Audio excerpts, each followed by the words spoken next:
Hello, I'm Desmond P. Ryan, the author of the Mike O'Shea Crime Fiction series and the Mary Margaret Cozy series, and you're listening to the Dark and Stormy podcast. Hello, and welcome to Dark and Stormy Book Club. On this episode, we are going to have rapid reviews. Enjoy! I'm Ann Dart. I'm Tracy Stormy. And I'm Kathy Knight. And together we are It Was a Dark and Stormy Book Club, a podcast for mystery lovers. Welcome.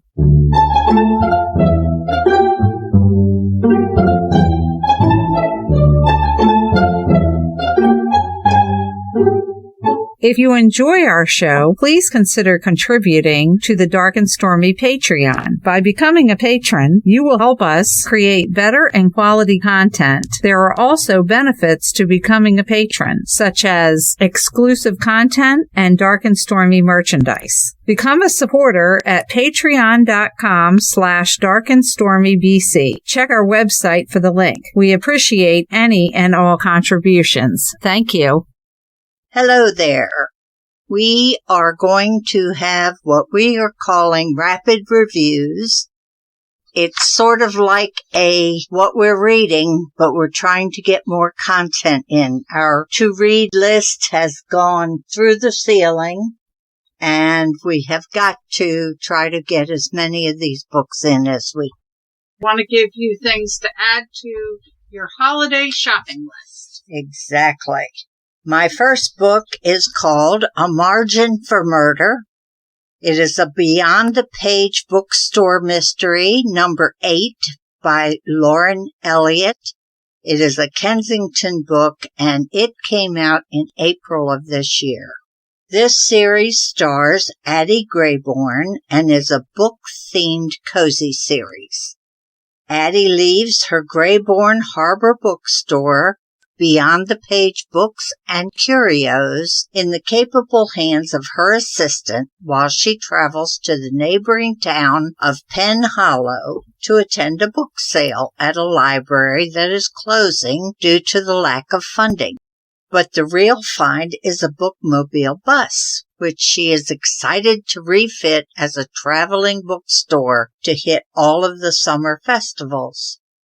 The bookmobile also holds a surprising treasure, several classic editions and an early edition of Robert Louis Stevenson's A Child's Garden of Verse. But before the bookmobile can be delivered to Addie, a fatal car crash occurs. When an autopsy reveals poison in the victim's system and the first editions go missing, it's up to Addie to determine what would drive someone to murder. If she's not careful, she may be the next one to be dead on arrival. The book was very enjoyable, and it has new characters plus old favorites returning. I like just a little hint of romance between Addie and her friend Simon. And I really like this whole series and look forward to the next book. And that will be called Dedication to Murder, which will be released next year. My book is The Prison Minyan by Jonathan Stone. It came out December 13th, 2021 by Lightning Books. The scene is Otisville Prison, upstate New York. A crew of fraudulent tax evaders, trigamists, and forgers discuss matters of right and wrong in a Talmudic study and prayer group, or minyan, led by a rabbi who's a fellow convict. Doesn't that sound like a good jumping off point? This book was so enjoyable. I found myself laughing out loud, and it was a good story to boot. The Jewish Chronicle says, "Rare is a book which is so delectable, once you have finished it, you want to immediately read it over again." And I totally agree with that review. It was so good. And from what I understand, it has been optioned for a movie from Sony. That'll be interesting to see. My next book is called The Falling Girls. The Falling Girls by Hayley Krircther. It is by Razorbill Books, which is an imprint of Penguin Random House, and that came out in October of 2021. The Falling Girls is a YA book, and if you like mean girl books, this is a good one for you. A young girl named Shade loved gymnastics when she was younger, but she left that community because of bullying.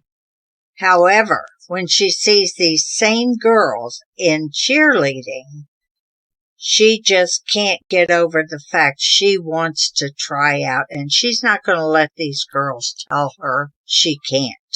And Shade knows she wants to be a flyer, which is one of the girls that go up in the air when they do their tricks. She's not going to let these girls stop her, but she has a best friend called Jadis. And Jadis becomes very jealous because they've always done everything together, and now Shade is going off with the cheerleading squad. Shade finds she loves cheerleading, and she also becomes ingrained in the friendships and the volatile politics of the girls. The three Chloes are the girls that bullied her when she was younger, but now they're having their own little infight, so she's getting in with that and getting friendships of her own. But then something terrible happens. There is a death, and Shade doesn't know who she can trust. This was an in-depth character study of obsession, codependency, and unhealthy relationships, not only from the perspective of Shade and Jadis, but also the other cheerleaders. When you read this book, the dysfunctional relationships are very challenging, and the relationships start out by seeming strong, but as the book continues, all the flaws come out to show, and dysfunctionality and danger become even more apparent. I would say it's probably not for a very young adult, but middle school age, because that's about the age these girls were, maybe 14, 15, that age group. Oh, okay. But it was a very enjoyable book. I liked it a lot. Keeping with the theme, my book is Our Little World by Karen Winn. It was put out by Dutton on May 3rd of this year, July 1985. It's normally a sweltering New Jersey summer, but soon to be 7th grader B. Texas. Yeah. Her thoughts center only on sunny days spent at Deer Chase Lake, evening chasing fireflies around the cul-de-sac with the neighborhood kids. But when Max's little sister Sally goes missing at the lake, Bee's long-held illusion of stability is shattered in an instant. As the family in her close-knit community turn inward, suspicious and protective, things in Bee's own home become increasingly strained, most of all with Audrina, when a shameful secret surfaces. Everything changing, Bee and Audrina already fraught sisterhood is pushed to the limit as they grow up and apart in a wake of an innocence lost too soon. This was a very sweet book for a mystery, and I think a teenager would really get something out of it. And for those who have sisters, I do not, I think they'd really enjoy the relationship. It's a little bit of a roller coaster ride, but I think it would be a great read. Okay, and book number 5. We've got 5 books in. That's why we're calling them rapid reviews. All the Broken Girls by Linda Hurtado Bond by Entangled Publishing, and it came out September of this year. This is a very compelling story following crime reporter Mari Alvarez. She was never able to solve her mother's murder from 10 years ago. But when a woman is gunned down on the doorstep of her West Tampa neighborhood, Mari can't shake the eerie sense of connection. Now there have been 2 murders in 2 days.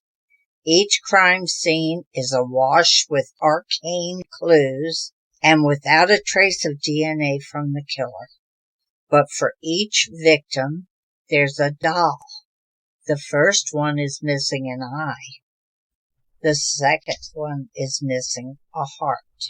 But are these clues leading to the killer, or are they messages for Mari? Whoa. I thoroughly enjoyed reading this book and learning a lot about the Santeria and the Cuban culture that comes out in the book. The investigation and the love interest had me engaged until the very end. It is very well written. It's perfect for anyone who loves books about investigative journalism. Oh, very good. So, that gives you 5 books. And if you need more information, it'll be in our show notes. Always say, if you need to get a copy, contact Krircther's Books. Krircchos books.com. Liz will be happy to fill your order and get it to you. And you can also check out our website at darkstormyvc.com. There you can listen to every one of our episodes and look at all of our pictures. You could even maybe patronize us. If you would so desire, we'd be very happy to let you join our small but wonderful group of patrons. And if you don't want that kind of a commitment, we even have a tip jar that you can just give us a one-time. That's right. That's on our website also. Trivia. Last week's question was, which icon of the mystery genre started their career as a typist for a law firm? A. Patricia Cornwell. B. Earl Stanley Gardner. C. John Grisham. Or D. Lisa Scottolini. The answer is B. Earl Stanley Gardner. Gardner started his legal career by working as a typist at a law firm in California for 3 years. Once he was admitted to the bar, he started working as a trial lawyer by defending impoverished people, in particular Chinese and Mexican immigrants. This experience led to his founding the Court of Last Resort in the 1940s. This week's question is, Donald Westlake was an Edgar Award winner more than once. He was in a very rare brotherhood with awards for what? A. 3 books in 1 year. B. An award in each category, novel, short story, and screenplay. C. The number of copies sold in 1 year. Or D. The diversity of subjects in his books. Tune in next week for the answer. That wraps up another episode. I hope you enjoyed it and you will listen next week. Thanks for listening. Join us next week. And remember, Life would be boring without a little mystery. bye.